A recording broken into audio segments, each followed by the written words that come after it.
connect ourselves with the divine consciousness, with the divine energies, with the divine in all names and forms. What Buddha calls it tathata, suchness, the truth itself. Let us connect to that. And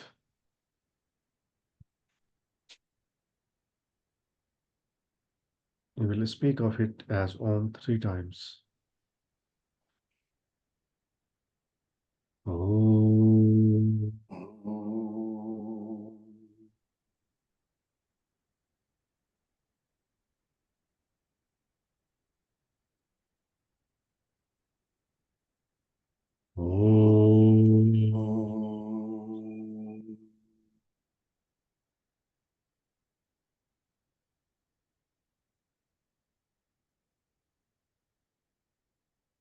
Om.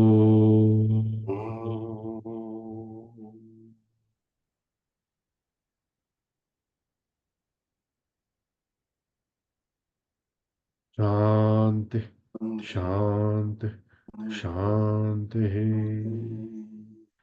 Hold on to the divine in the masters.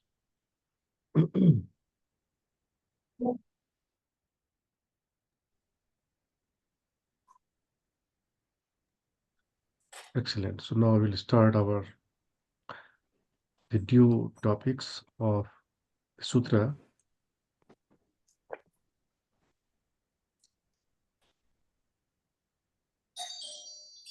Just, I mean,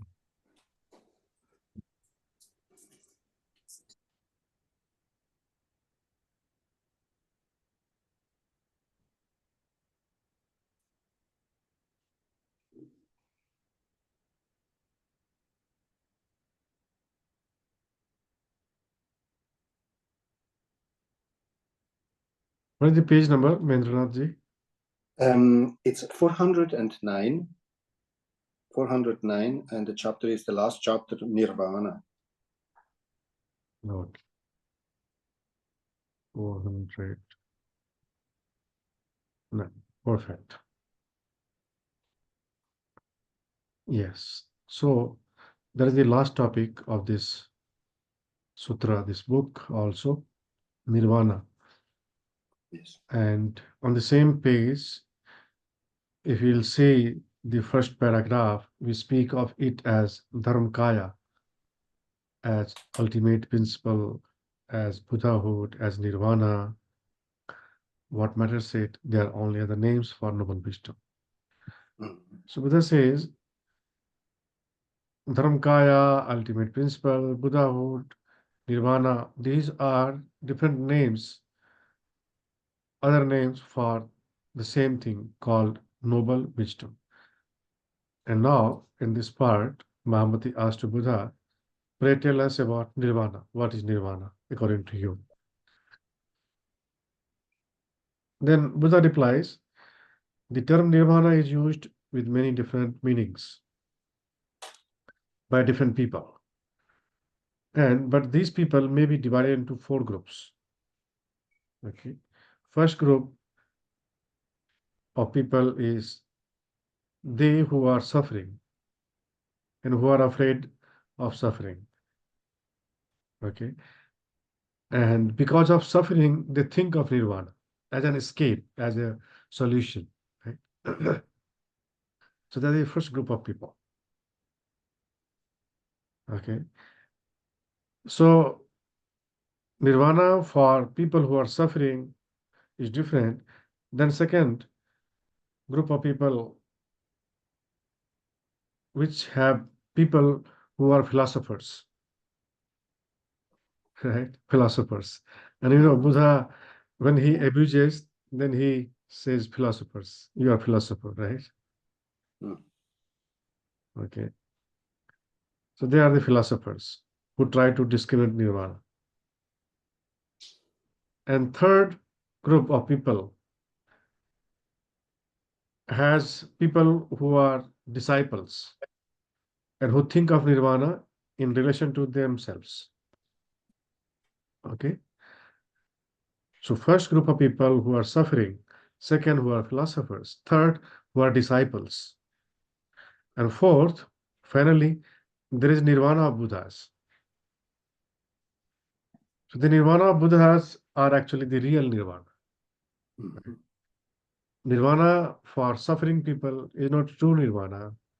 Nirvana for philosophers is also not true Nirvana. Nirvana for disciples is also not for true.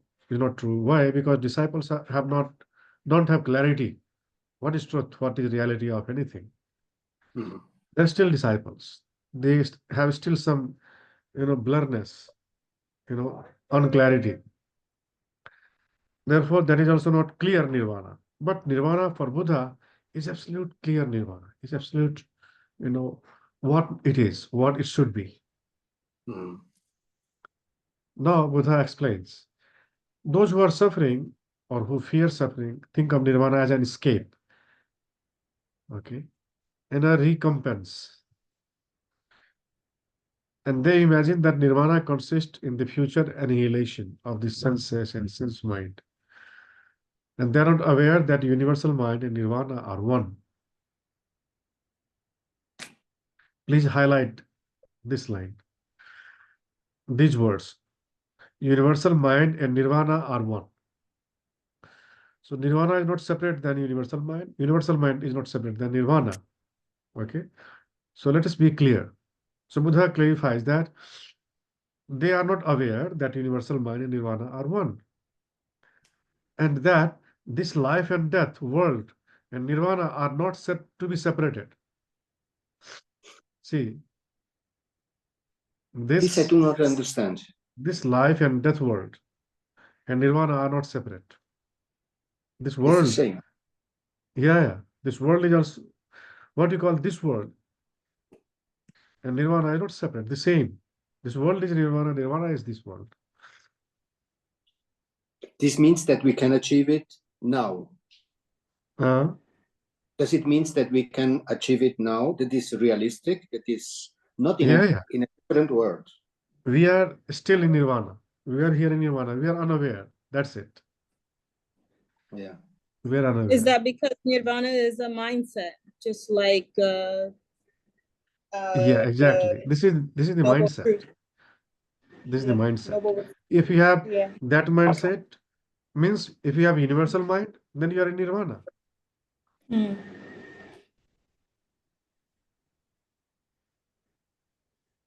So Buddha says that these ignorant ones, instead of meditating on the imagelessness of nirvana, talk of different ways of emancipation. Okay, imagelessness of nirvana. Nirvana is imagelessness. And being ignorant of or not understanding the teachings of the Tathagata, they cling to the notion of nirvana that is outside what is seen of the mind, and thus go on rolling themselves along with the wheel of life and death. You have to achieve it right here, right now. And then even you are born, you are in nirvana. You die, you are in nirvana. Mhm. Right? So this is the first class of people who are suffering.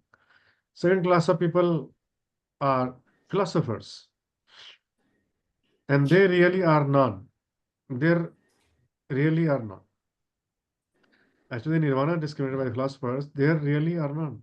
Some philosophers consider nirvana to be found where the mind system no more operates, owing to the cessation of the elements that make up personality and to its world, or is found where there is utter difference in the objective world and its impermanence. Among philosophers also, some conceive nirvana to be a state where there is no recollection of past and present, just as when a lamp is extinguished.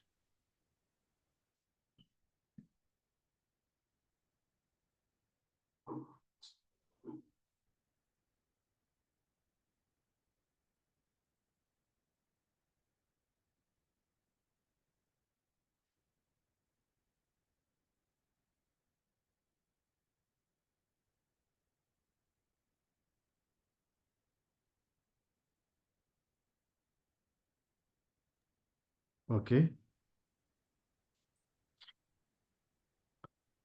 or when a seed is burned, or when fire goes out, because then there is cessation of all the substrate, which is explained by the philosophers as the non-rising of discrimination. But this is not nirvana, because nirvana does not consist in simple annihilation and vacuity. Please underline this and please highlight this. Like Patanjali says that when your mind is still and there is no rising of discrimination, then you're in you, then yoga happens, right? Yeah. So he is misunderstood. Patanjali is misunderstood. Patanjali is not wrong, but people believe that when your mind doesn't think is yoga. That's not only yoga. Yoga starts after that. Yoga starts after that. Buddha says that nirvana does not consist in simple annihilation and vacuity. That is not only nirvana or yoga. Yoga doesn't mean that simply annihilation and vacuity. Okay. Buddha says that there are some philosophers, again, who explain deliverance as though it was the mere stopping of discrimination. Like when the wind stops blowing, or as when one, by self-effort, get rid of dualistic view of knower and non,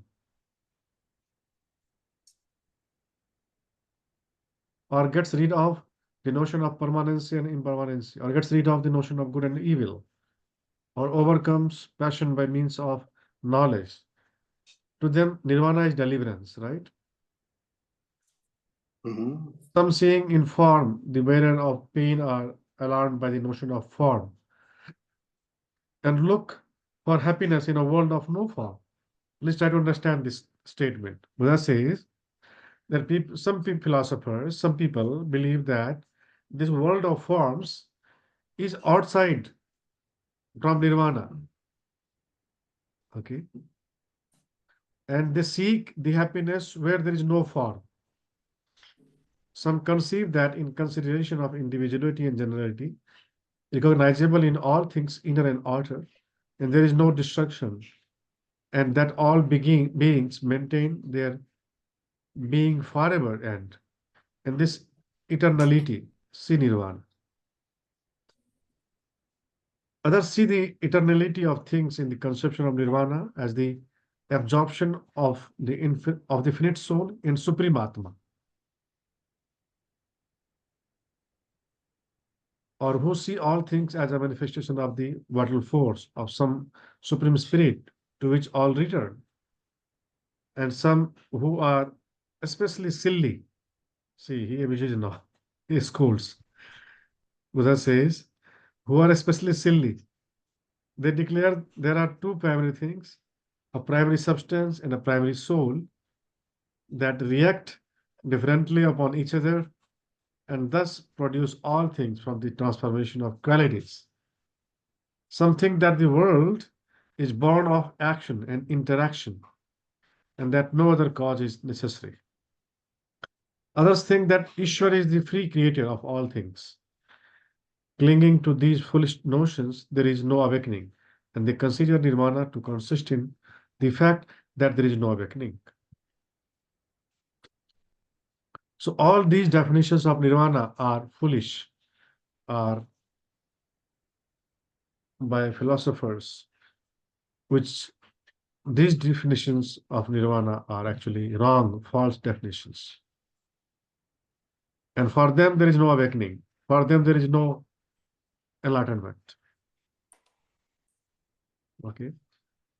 Further, Buddha says that some imagine that nirvana is where self-nature exists in its own right. Okay. Unhampered by other self-natures, as the variegated feathers of peacock or various precious crystals or the pointedness of a thorn. Some conceive being to be nirvana, some non-being. Okay. While others conceive that all things and nirvana are not to be distinguished from one another. Some thinking that time is the creator and that as the rise of the world depends on time, they conceive that nirvana consists in the recognition of time as nirvana. Some think that there will be nirvana when the 25 truths are generally accepted, or when the king observes the six virtues, and some religionists think that nirvana is the attainment of paradise, what you call heaven, right? Mm. Buddha says that these are different, definitions and views of nirvana by philosophers.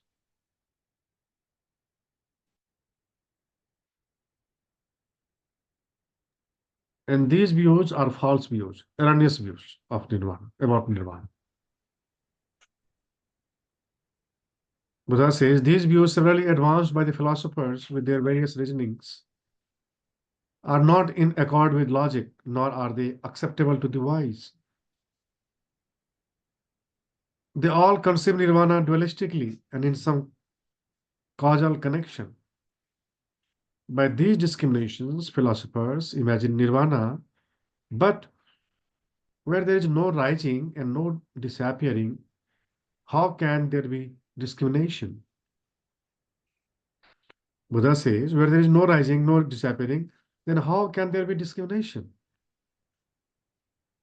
Each philosopher, relying on his own textbook, from which he draws his understanding, sins against the truth.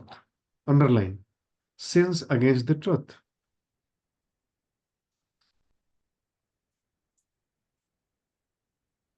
Because truth is not where he imagines it to be.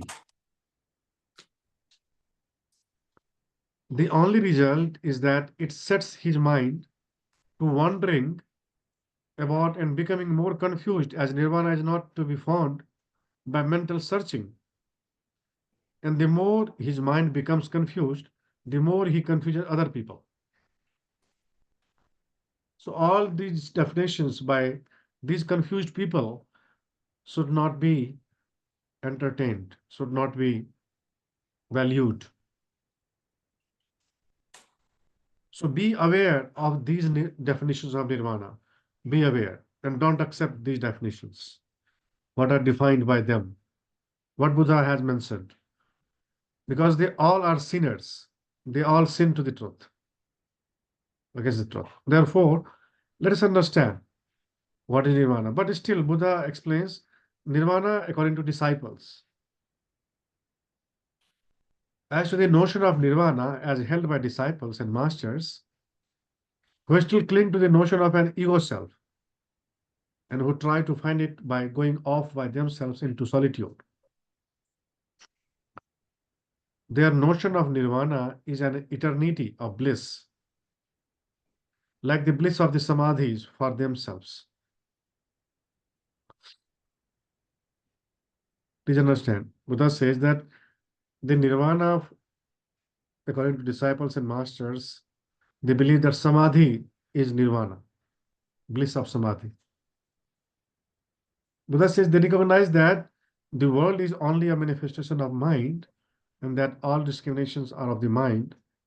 And so they forsake social relations and practice various spiritual disciplines. And in solitude, seek self-realization of noble wisdom by self-effort. They follow the stages to the sixth and attain the bliss of the samadhis. But as they are still clinging to egoism, they don't attain the turning about at the deepest seat of consciousness. And therefore, they are not free from the thinking mind and the accumulation of its habit energy. Clinging to the bliss of the samadhis, they pass to their nirvana, but it is not the nirvana of the Tathagatas. They are of those who have entered the stream. They must return to this world of life and death.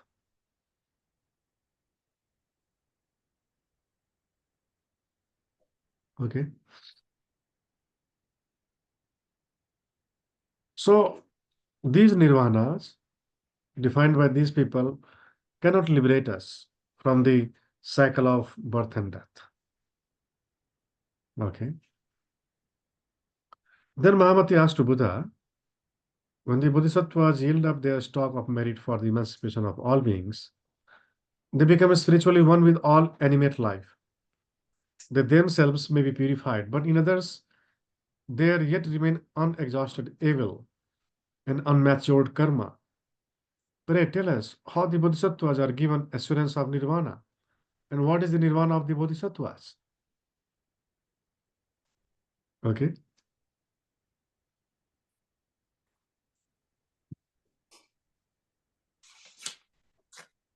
Then Buddha replies, did you understand the question? TN. It's very complicated, the question actually. This kind of reminds me of what you were saying weeks ago about like being stuck in a cycle. And like the more I hear this, the more I feel like I'm one of those ignorant philosophers whose belief is in Christianity. And as such, I continue to come back here because I refuse to accept what Buddha views as, or Buddhists view as noble truth. And I guess in my ignorance, according to Buddha, this is where I will stay.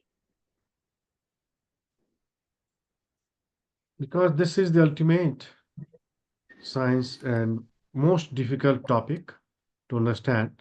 And when you'll understand, and when you live with that understanding, then you'll become Buddha. Okay. First is understanding, and then living with that understanding. And it will take time. It takes time to understand what it is, what Buddha means by nirvana. And if I have understood in the same way as it should be understood, okay, we have to ensure this. That is why Mahamati asked different questions. And this question says that bodhisattvas purify themselves and they achieve nirvana. But there are still people who are still into the clutch of law of karma. They are still into the effects of into the domain of law of karma. Means unexhausted evil and unmatured karma. Because so long you are in the cycle, you are in the uh, effects, you are in the domain of law of karma, you cannot liberate. Understand? You will have to go beyond the law of karma. Then only you can attain nirvana. So Buddha is asked by Mahamati that bodhisattvas purify themselves and they are at the threshold, at the gate of nirvana, and they will enter into nirvana. But what about other people who are still into that domain, that world of unexhausted evil and unmatured karma? What about that? Okay. And what is the assurance of nirvana for bodhisattvas? And what is the nirvana of the bodhisattvas? Okay. Then Buddha replies, Mahamati, this assurance is not an assurance of numbers nor logic. It is not the mind that is to be assured by, but the heart. Buddha says this assurance is not by number or certificate that, hey, Buddha has given a certificate that you are in nirvana, right? Like institutes give you certificate that now you are yoga teacher or meditation teacher or healer or Ayurveda expert. So there is no certificate for nirvana that someone or Buddha will give you the certificate that yes, this person has attained nirvana. No certificate. Okay. Then what is it? Buddha says this is the state of heart. Buddha says the Bodhisattva's assurance comes with the unfolding insight that follows passion hindrances cleared away, knowledge hindrance purified, and evilness clearly perceived and patiently accepted. As the mortal mind ceases to discriminate, there is no more thirst for life, no more sex lust, no more thirst for learning, and no more thirst for eternal life. Understand? When you have this state of heart, then only you can be in nirvana. Otherwise, you can just imagine, you can just think about that. What is the essence is thirst. You have no thirst for life, for lust, for learning also, for eternal life also. You should not have thirst for learning also. You stop learning. Okay? Yes, Mandra. Guruji, I have one problem because I see the older I get, but more the older I see the people becoming, and the more wiser they get.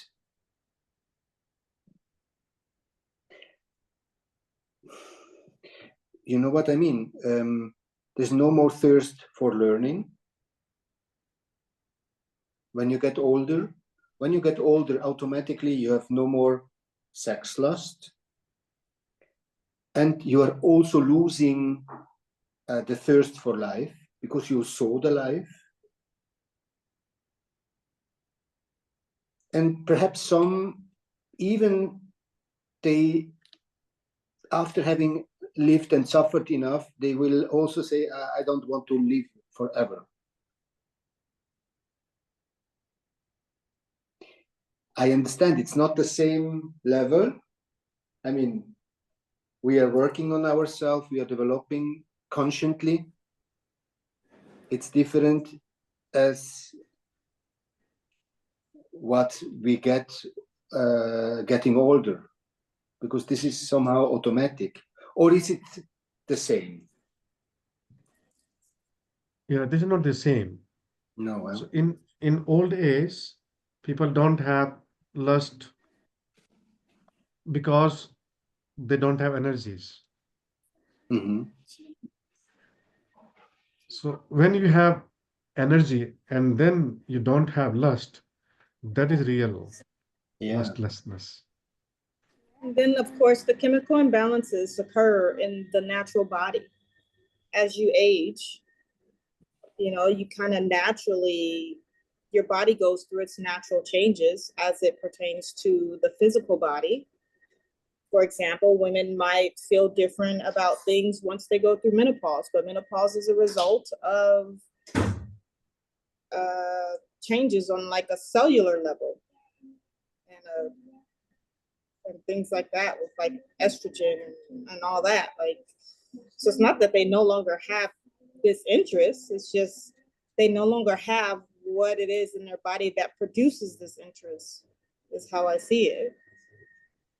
That physical part of the body is kind of, for lack of a better word, dying away.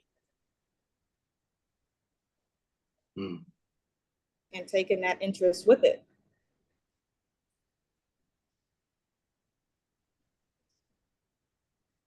So when you don't have opportunity,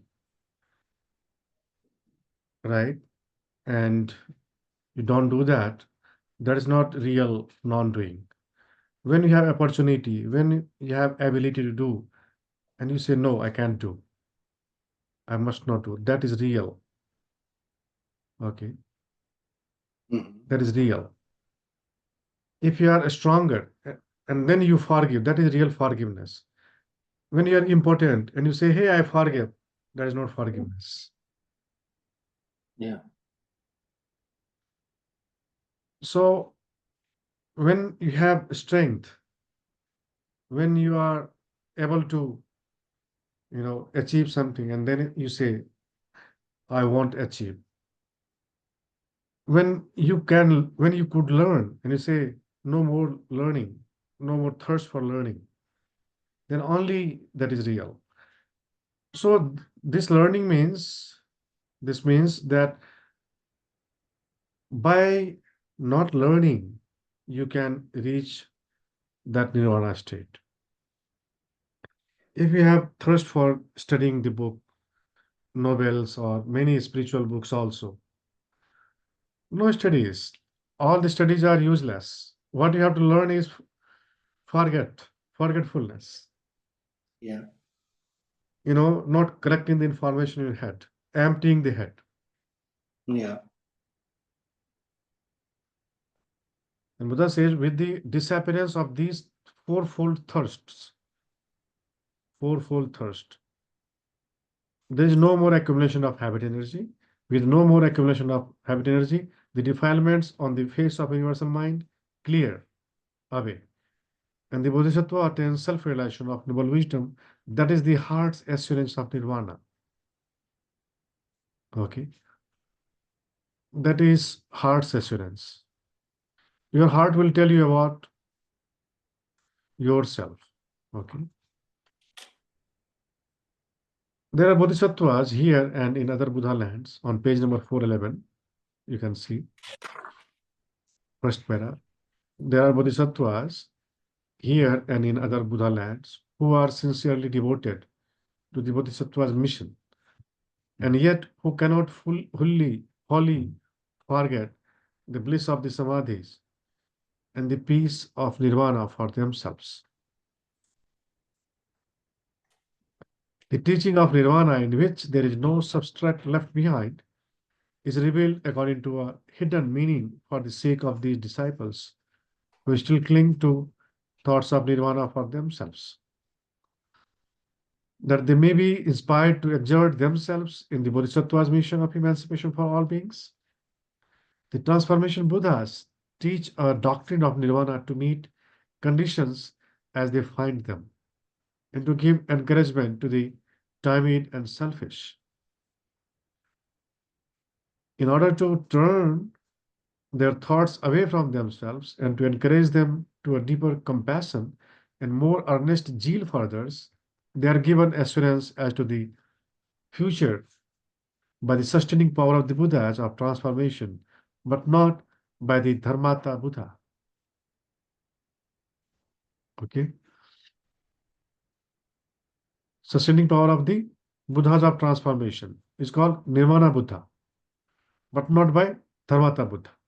Nirvana Buddha is below than Dharmata Buddha. Okay? There are three types of Buddha: Nishyant Buddha, Nirvana Buddha, and Dharmata Buddha. Nishyant Buddha is lowest form of Buddha. Nirvana Buddha is a little higher, means intermediate. You can understand beginners, intermediate, and advanced. So Dharmata Buddha is advanced state of Buddhahood. Nirvana Buddha is transformation for transformation. They work for transformation. That is intermediate. And beginners is Nishyant. If you remember, you had studied these Buddhas. Remember? In earlier. The Dharma is okay, Mahendranath? Yes, but I did not remember that we studied this already. Okay.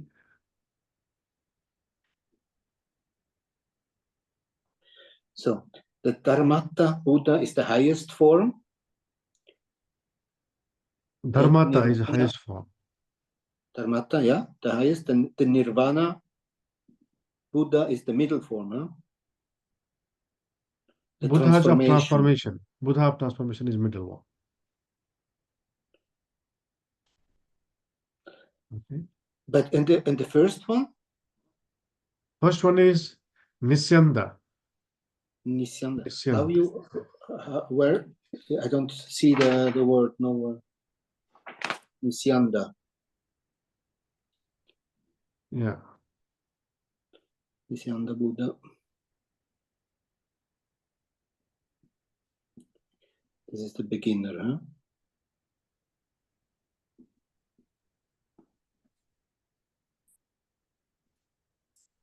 Yes.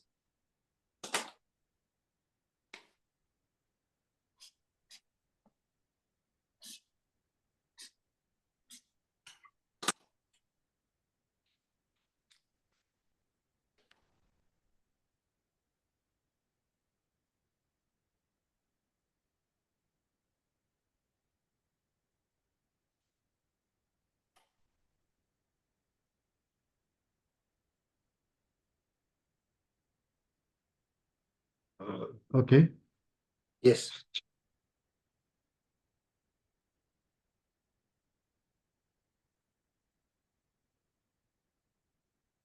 Dharma, which establishes the truth of noble wisdom, belongs to the realm of Dharmata Buddha.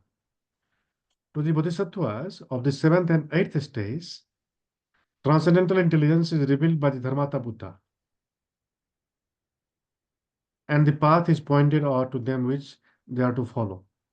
In the perfect self-realization of noble wisdom that follows the inconceivable transformation death of the bodhisattva's individualized will control, he no longer lives unto himself, but the life that he lives thereafter is the Tathagata's universalized life, as manifested in its transformations. And in this perfect self-realization of noble wisdom, the Bodhisattva realizes that for Buddhas, there is no nirvana. This is very confusing, right? Yes. For Buddhas, There is no there nirvana is no. because it's a normal state for them. Uh, There is no nirvana because for them it is a normal state. They're always there, right? Or why there is no nirvana? yeah. So Buddha explains further that Okay. the death of Buddha, the great parinirvana, is neither destruction nor death. Else, would it be birth and continuation? If it were destruction, it would be an effect producing deed, which it is not. Neither is it a vanishing nor an abandonment. Neither is it attainment nor is it of no attainment. Neither is it of one significance nor of no significance. For there is no nirvana for the Buddhas.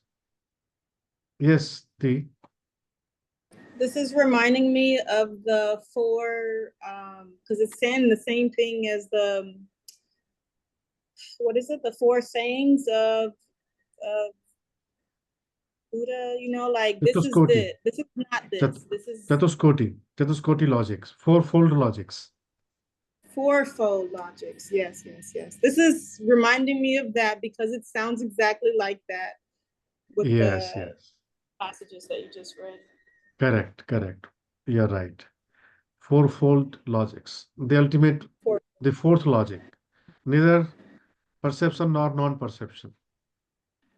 Neither Yes. truth nor non-truth.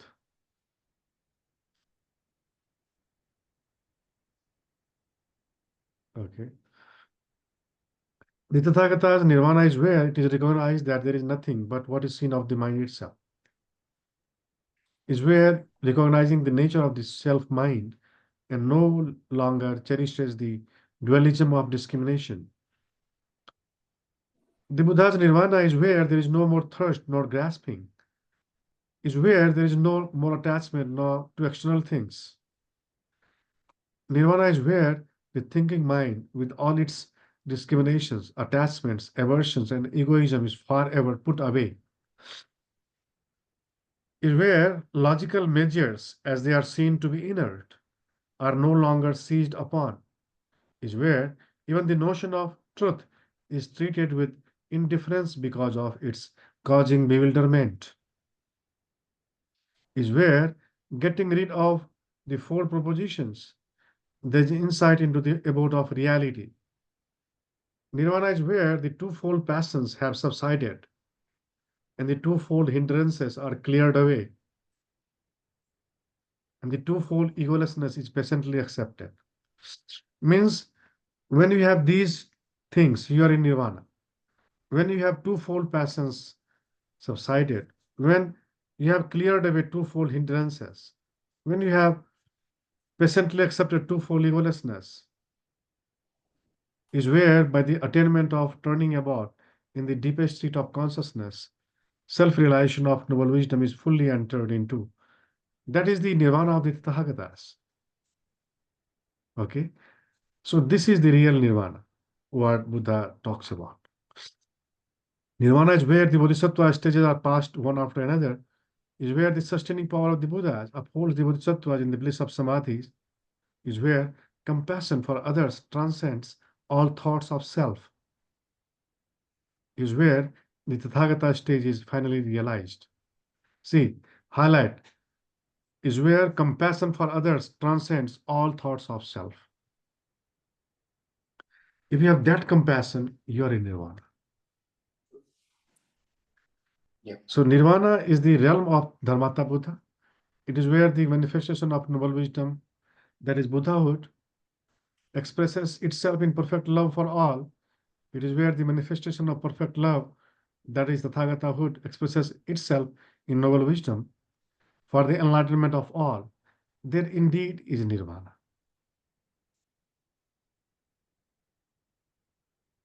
Okay.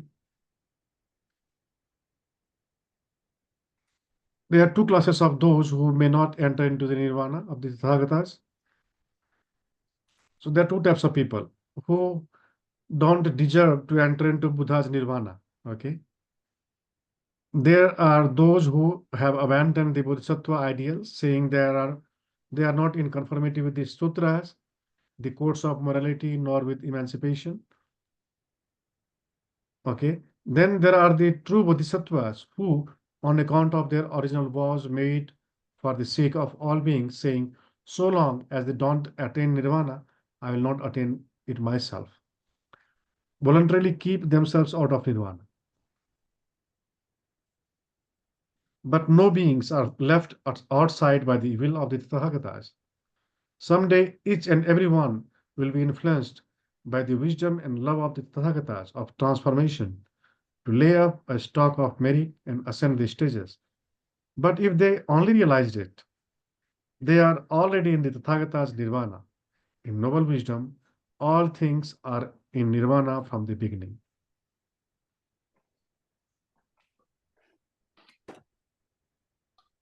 Okay.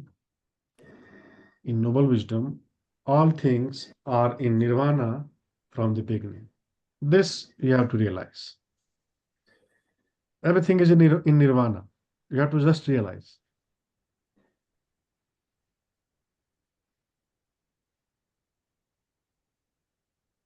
Okay. Yeah. So that is the end of this book, the sutras. That is the ultimate knowledge. That is the ultimate state of yoga. That is the advanced form of yoga. Most advanced. Nirvana is the most advanced form of yoga. Nirvana or Kaivalya or noble wisdom or enlightenment, supreme enlightenment. That is the goal of yoga. And what is that? We have studied in this Lankavatara Sutra. But at one go, you'll not understand. So keep going, keep studying, keep learning. Okay. And wherever you feel stuck, feel any queries, questions, you are always welcome to ask me. Okay. So that was the end of the theory part. Is there anything, any chapter? Mahendranath has to cover some other parts when he will be here in India, especially practical part will cover. And T had already covered all the practical aspects. Am I right, T? Yes. So this is the end of the course. Guruji, does it mean that what is remaining, it's practical for me? Yeah, practical asanas, Asanas, Do we not- pranayama. pranayama. This means do that we not have- online is finished. Yeah, all the sutras are finished. All the studies of the sutras are finished. All the theory parts are finished, I think. But still, if you think that if there is anything that you are not covered, except practical, you can let me know. Okay. So that was my question Yes. about because really we got in when we started the book, we only started the sutras. Like the first half of the book, we are not doing theory for those or no? So, T, you are asking the question that can you go on the table of content in the beginning? Mm-hmm. Yes.